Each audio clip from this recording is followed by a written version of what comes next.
is true the U.S. healthcare system is sick. We definitely need to revive the patient.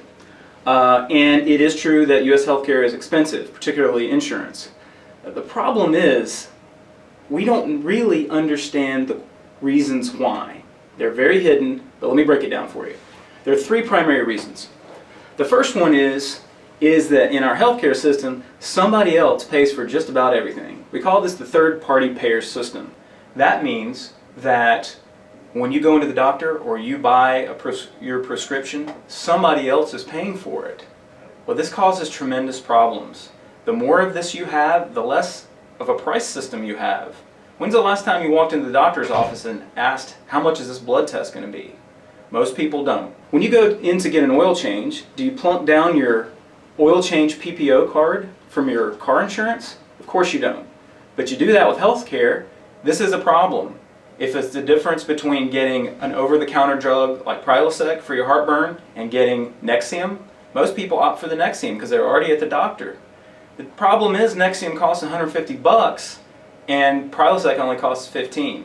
Wait, it doesn't cost $150 to you. It costs $150 to everybody else. Everybody else who's paying for health insurance.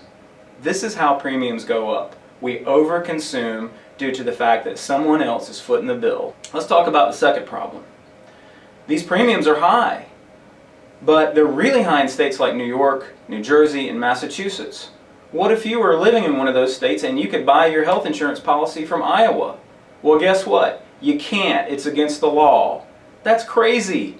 We need a national health insurance market. We need to be able to buy from whatever state we choose, and this will bring the premiums down.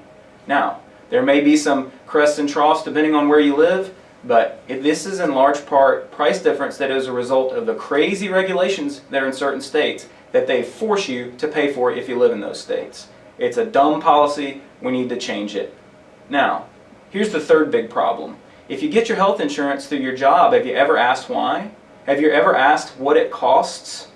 Probably not. Most people don't look to see what their total compensation package would be if their health insurance were paid for in actual salary dollars.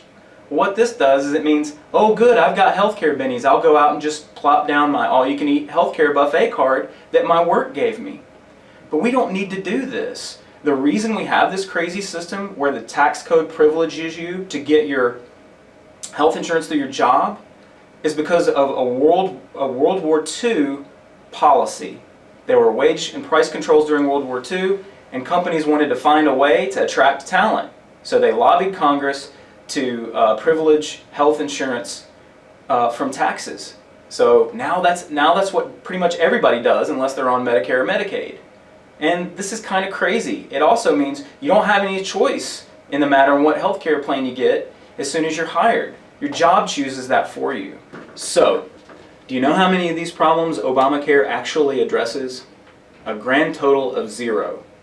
In fact, Obamacare only papers over the problems, causes other problems, unintended and perverse effects like, oh, I don't know, fewer hours in the work week, layoffs, that sort of thing. It's going to saddle us with more debt and higher taxes. I'm not sure it's the best policy. It certainly doesn't look that way at this point.